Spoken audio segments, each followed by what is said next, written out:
কাছে না পাওয়া কেন আসে দিন তোকে চোখে হারাবা কি উপায় ফেরা যায় তোর স্বপ্নতে আবার রে মন উদাসী একা ফেলে পালালি কোথায়। গুড মর্নিং সকলকে, তোমাদের সকলকে আমার চ্যানেলে অনেক স্বাগত রইল। আশা করি তোমরা সকলে খুব ভালো আছো, সুস্থ আছো, আর আমিও খুব ভালো আছি। তো আজকে জানো তো অনেক সকালে ঘুম থেকে উঠেছি। এত সকালে কিন্তু আমি খুব কম ঘুম থেকে উঠি, কিন্তু আজকে যেহেতু রান্নাবান্নার কাজকামে একটু তাড়া আছে সেই কারণে তাড়াতাড়ি উঠে পড়েছি।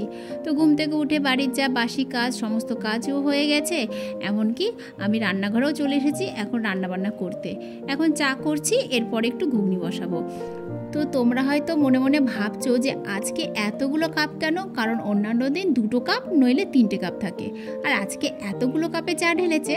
আসলে কি বলতো, কালকে রাতের বেলাতে আমার বন্ধুর বউ আর বন্ধুর এই ছোট্ট ছেলেটা আমাদের বাড়িতে এসেছে।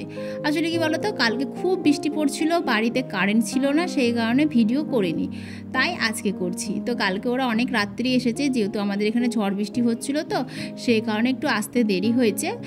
তো রাতের বেলায় ওরা এসেছে, তো রাতের বেলাতে খাওয়া দাওয়া করে তারপরে তো আমরা ঘুমিয়ে গেছিলাম। তো এই যে সকালবেলাতে সবাই মিলে বসে এখন চা খাওয়া হচ্ছে। আর এই পুচকিটা কি করছে জানো তো, ও সব বিস্কুটগুলো একবার করে মুখে নিয়ে নিয়ে দেখছে কোনটা খেতে ভালো। তো যাই হোক, সকালবেলাতে চা খাওয়া হলো, এবার এসেছি রান্নাঘরে একটু ঘুগনি করতে। আমার না অনেক দিন ধরে ইচ্ছে করছিল যে একটু ঘুগনি করব, কিন্তু সময় আর হচ্ছিল না। ওই যে বলে না, মানে একার জন্য কিছু করতে ইচ্ছে করে না।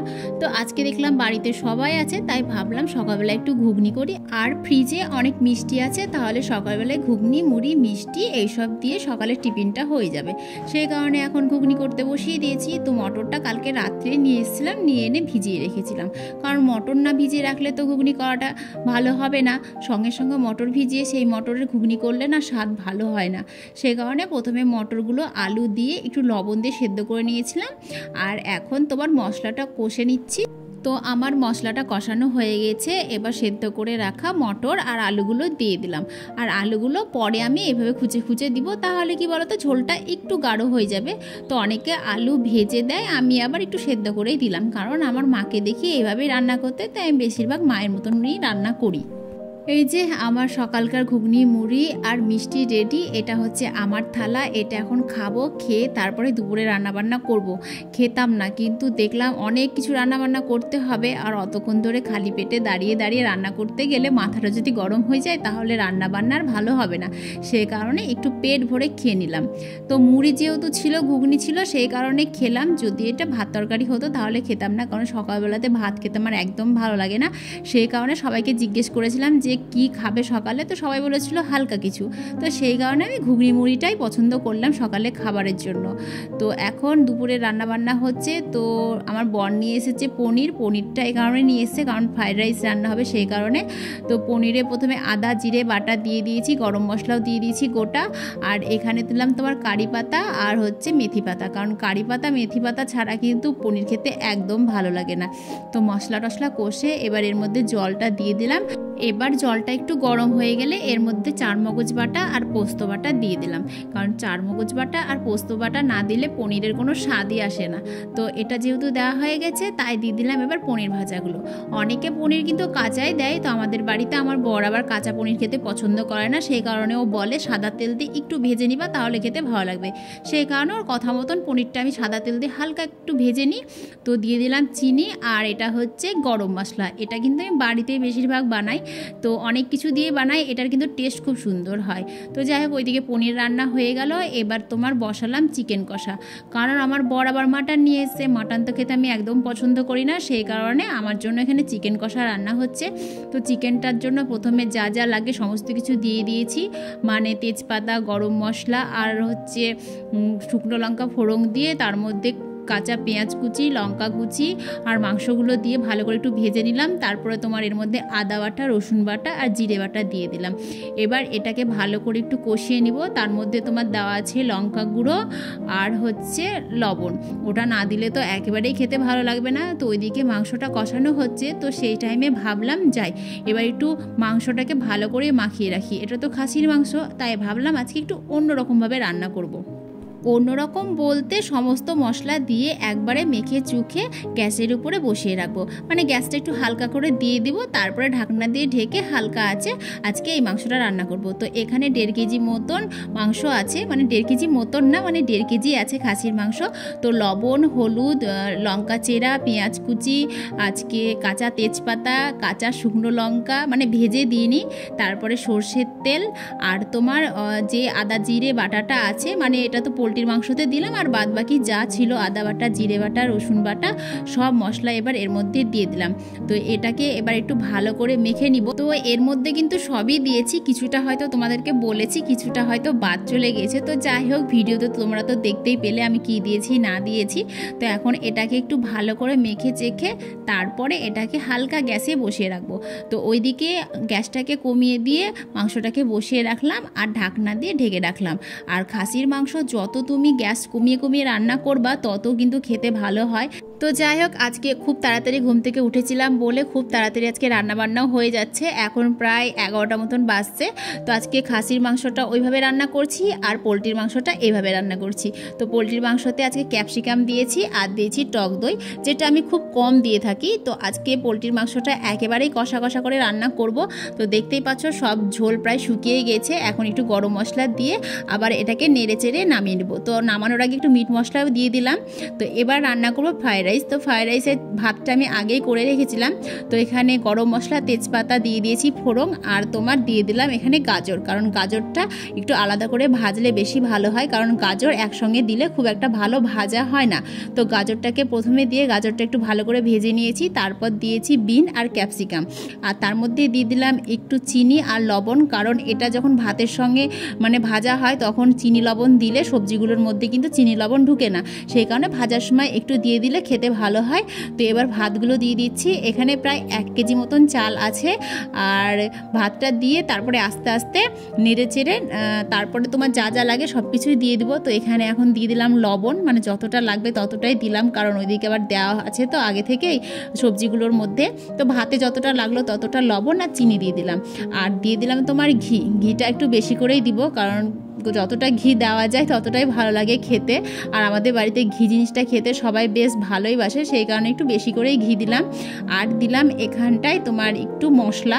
এই মশলাটা বিরিয়ানিতেও দেওয়া যায় আর এটা ফ্রাইড রাইসেও দেওয়া যায়। তো আমি না কাজু কিশমিশ ভাজতেও ভুলে গেছিলাম আর দিতেও ভুলে গেছিলাম, সেই কারণে পরে আবার আলাদা করে কাজু কিশমিশটা ভেজে ফ্রাইড রাইসের মধ্যে দিয়ে দিলাম। তো এটা এখন নেড়ে চেড়ে নামিয়ে নিব। তো যাই হোক, আমার সমস্ত কিছু রান্নাবান্না হয়ে গিয়েছে। রান্নাঘর পরিষ্কার করে তারপরে স্নান করে এই যে এখন ঘরে এসে একটু সাজুগুজু করছি। তার কারণ সকালে আমি স্নান করেছিলাম না, শুধু গা হাত পা ধুয়ে তারপরে রান্নাঘরে গিয়ে এত কিছু রান্নাবান্না করলাম। সকালে ঘুগনি মুড়ি হলো, তারপর দুপুরবেলাতে 2 রকমের মাংস, পনির, ফ্রাইড রাইস, ভাত, পাঁপড় ভাজা, মানে অনেক কিছুই রান্না করেছি। তো এখন সাজুগুজু করে তারপরে যাব সবাইকে খেতে দিতে। তো চলো কি কি রান্না করেছি তোমাদেরকে দেখিয়ে দিই। এই যে এখানে বড় হাঁড়ির 1 হাঁড়ি ভাত আছে, আর এখানটায় আছে পাঁপড় ভাজা। তো পাঁপড় ভাজা খেতে আমার বর আর আমার ছেলে খুব ভালোবাসে। আর এখানে আছে পনির। তো পনিরটা দেখছো কত সুন্দর লাগছে দেখতে, আর সত্যি খেতেও খুব সুন্দর হয়েছিল। আর এই যে এই বড় কড়াইটাতে আছে তোমার ফ্রাইড রাইস। আর এই কড়াইটায় যেন 1 কেজি মতন চাল আটে। তো কোনো সময় যদি আমি 1 কেজি চালের ফ্রাইড রাইস করি তাহলে এই কড়াইটাতে করি, আর কম হলে অন্য কড়াইতেও করি। তো যাই হোক, ঢাকনাটা খুলছে না, দেখেছো কি অসুবিধায় পড়লাম। তো এটা হচ্ছে ফ্রাইড রাইস, আর ফ্রাইড রাইসের পাশে রাখা আছে, চলো দেখিয়ে দিই তোমাদেরকে। ওইদিকে আছে তোমার স্যালাড, কারণ স্যালাডটা তো লাগবেই, মাস্ট। শসা, গাজর আর লেবু আছে। আর এখানে আছে ওই যে চিকেন কষা, আর ওই সাইডে রেখেছি তোমার খাসির মাংস। তো চলো খাসির মাংসের কালারটা তোমাদেরকে দেখিয়ে দিই। তো দেখো আজকের খাসির মাংসের কালারটা কি দারুণ হয়েছে। অন্যান্য দিন প্রেসার কুকারে করি, আজকে কিন্তু হাঁড়িতেই পুরোটা রান্না করেছি। তো সবাই মিলে এখন খেতে বসেছি। বোন বসেছিল খেতে, ওর খাওয়া হয়ে গেছে। আর এদিকে সাথীরও খাওয়া হয়ে গেছে, সাথীর ছেলেকেও খাইয়ে দেওয়া হয়েছে, আমার ছেলেরও খাওয়া হয়ে গেছে। এখন বাবা, আমার বর, আমার বন্ধু আর আমি খেতে বসেছি।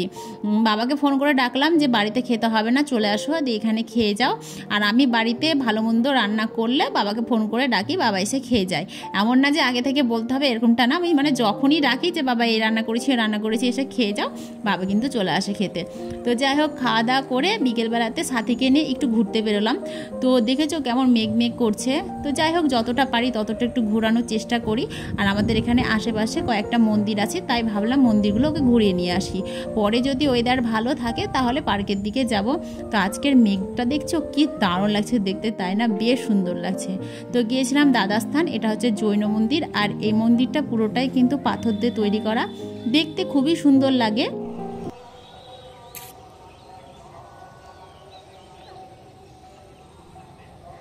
দিক থেকে ঘুরে আসি।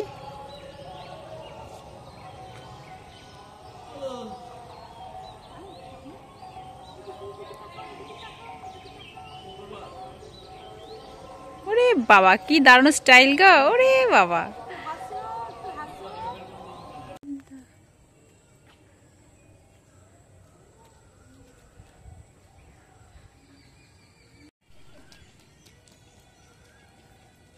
ওই ওই ওই ওই ও এত বড় জায়গা পেয়ে ভালোই হয়েছে।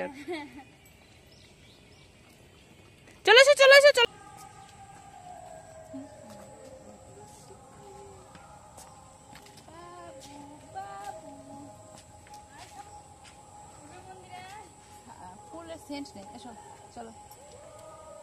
যাও যাও যাও যাও, চলো চলো চলো চলো, দেখো তোমার ছেলে আসবে না।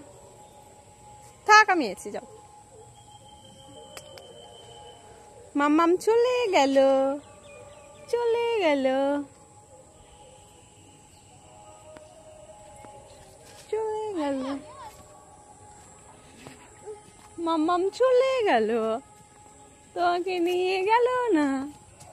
আজকে আমাদের আসতে একটু দেরি হয়ে গেছিলো। আসলে আসবো না করেও ধরো এলাম, মানে মেঘ উঠেছে তো প্রচুর, সেই কারণে ছোট বাচ্চা নিয়ে বেরোতে ভয় পাচ্ছিলাম। তো যাই হোক, বুকে সাহস নিয়ে বেরিয়ে বললাম যে আশেপাশে তো অনেক বাড়ি আছে, যদি ঝড় বৃষ্টি আসে তাহলে কোনো একটা বাড়িতে ঢুকে যাব, যেহেতু সবাই পরিচিত এখানে, সেই কারণে আবার বেরিয়ে এলাম। তো আমাদের আস্তে আস্তে একটা মন্দিরে সন্ধ্যা আরতি হয়ে গেছিলো, তো আর একটা মন্দিরে সন্ধ্যা আরতি হবে, তো দেখতে গেলাম। তো এত মেঘ উঠেছে, ভয়ে না দেখে আবার বাড়ির দিকে বেরিয়ে পড়লাম। তো এখন বাড়ির দিকে যাচ্ছি, জানি না বাড়িতে পৌঁছাতে পারবো কি না। আমি ধর্ম নিয়ে কই কথা বলছি, যেটা বলতে তুই বলছিস কি নোংরা রাস্তাতে, এখনো এরকম নোংরা রাস্তা পৃথিবীতে আছে? পৃথিবীতে নাই, আমাদের ভারতবর্ষে পশ্চিম বাংলায় মুর্শিদাবাদে আছে। জিয়াগঞ্জের অপমান এটা, মানে এই রাস্তাটা হচ্ছে আমাদের জিয়াগঞ্জের অপমানিত রাস্তা। সকালে এসে ঝাঁটা দিয়ে পরিষ্কার করে দিয়ে যাবি, খেয়ে দেওয়ার কাজ নাই তো নোংরা পরিষ্কার করতে যাবে? তুই বল, এই জঘন্যতম রাস্তা আমাদের জিয়াগঞ্জের বুকে আর কোথাও আছে? একমাত্র এইটাই একটা রাস্তা। তো কি বলছিলি একটু আগে, ঠাকুর দেবতার নাম একটু বল শুনি।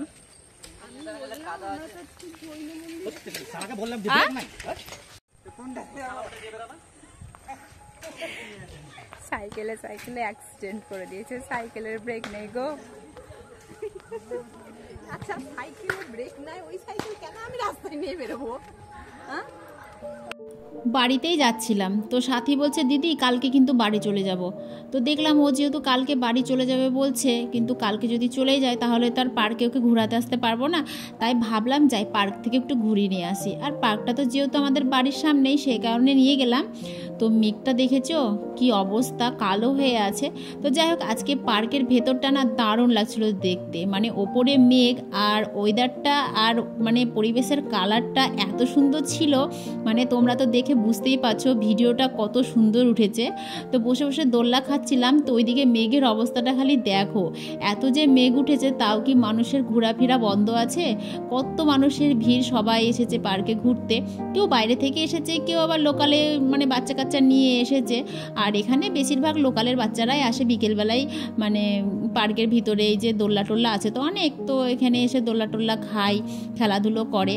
তো আজকে শুধু আমি জানো তো পার্কে এসে খালি পরিবেশটা আর তোমার পরিবেশের কালারটা দেখছিলাম। ভগবান চাইলে কি না পারে বলো তো, এত সুন্দর কালার দিয়েছে আজকে পরিবেশের, মানে দেখেই শান্তি লাগছে। তো বোন বসে বসে দোল্লা খাচ্ছিল, তো পেছনে দেখেছো মানে এইদিকে মেঘ আর ওইদিকে হচ্ছে সূর্যের ছটা, আর বিভিন্ন কালারের ফুল যেহেতু পার্কে আছে, মানে কি দারুণ লাগছে, মানে বলে বোঝাতে পারবো না। তারপরে গেলাম একটু গঙ্গার ধারে, তো পার্কের ওপর থেকে গঙ্গার নিচটা একটু ভিডিও করলাম। তো এটাও সেই মানে দারুণ, মানে কি বলবো, আমি দেখে এতটাই মানে আনন্দ পাচ্ছি যে তোমাদেরকে আমি বলে বোঝাতে পারছি না। তো এই গাছগুলো এই লাগানো হয়েছে কয়েক বছর হলো, মানে আগে এই গাছগুলো লাগানো ছিল না। তো আজকে ঝর্ণাটাও চালিয়েছে, ঝর্ণাটাও দেখতে বেশ ভালো লাগছে। তো ভাবলাম সাথীকে নিয়ে যাই, গঙ্গার ধার থেকে একটু ঘুরে নিয়ে আসি যতক্ষণ না ঝড় বৃষ্টি আসছে। আর সাথীর জানে খুব ভয়, ও খালি বলছে দিদি বাড়ি চলো, দিদি বাড়ি চলো, আমার ভয় লাগছে। তো বললাম পরে যাচ্ছি, ঝড় বৃষ্টি আসুক তারপরে যাব। তো যতক্ষণ না আসছে ততক্ষণ চলো তোমাকে আগে ঘুরিয়ে নিয়ে আসি। তোকে গঙ্গার ধারে নিয়ে গেলাম ঘোরাতে। তো ওই দিকটা দেখতে পাচ্ছ কি একদম কালো হয়ে আছে, মনে হচ্ছে যেন ওদিকে বৃষ্টি পড়ছে। আর আমার কথা, যতক্ষণ না বৃষ্টি আমার কাছে আসছে ততক্ষণ কিন্তু আমি এখান থেকে যাচ্ছি না। তো যাই হোক, এই যে আমাদের এটা হচ্ছে ঘাট, সদরঘাট। আজকে সদরঘাটের পুরো কালারটাই অন্যরকম, মানে পরিবেশের কালারটাই অন্যরকম হয়ে গেছে। এটা হচ্ছে মানে আরতির জায়গা, এখানে সন্ধ্যের সময় সন্ধ্যা আরতি হয়। অন্য কোনো দিন এলে তোমাদেরকে এখানকার আরতি দেখাবো অবশ্যই। আসলে আসা হয় না, দূর দূর থেকে অনেক লোক আসে সন্ধ্যা আরতি দেখতে, কিন্তু আমি বাড়ির কাছের মানুষ হয়ে আমার আসার টাইম হয় না। আসলে কি বলতো, আমরা দেখি তো সেই কারণে আমাদের অত চান নেই যে সন্ধ্যের সময় গিয়ে সন্ধ্যা আরতি দেখবো। কিন্তু যারা দেখে না, অনেক দূরে যাদের বাড়ি, তারা আসে, এসে সন্ধ্যা আরতি দেখে। তারপরে এই যে ঘাটের ধারে এখন বসার জায়গা করে দিয়েছে, এখানে এসে বসে। আর সত্যি বলছি, এখানে এত সুন্দর হাওয়া বয় যে এখানে এসে বসলে না আর উঠে যেতে ইচ্ছে করে না বাড়িতে। তো দেখো মেঘের অবস্থা, কে বলবে এটা বিকেলবেলা বলো তো, মানে বিকেলও না ঠিক সন্ধে সন্ধে, তো তার আগে মেঘের অবস্থা যা হয়েছে দেখে ভয় লাগছে, মানে কখন যেন ঝরে পড়বে বৃষ্টি। ওই দেখো বৃষ্টির কথা বলতে বলতে বৃষ্টি এসে হাজির। তো ঘাটে যত লোকজন ছিল তারা যে যেখানে পেয়েছে সে সেখানে গিয়ে আশ্রয় নিয়েছে। তো আমি মন্দিরে এসে দাঁড়ালাম, এখানে একটা শিব মন্দির আছে। তো মন্দিরে একমাত্র আমি ঢুকেছি, আর কেউ ঢুকেনি। বাদবাকি সবাই কোনো দোকানে গিয়ে দাঁড়িয়েছে, কেউ পার্কের মধ্যে আছে, কেউ কোনো চায়ের দোকানে দাঁড়িয়ে আছে।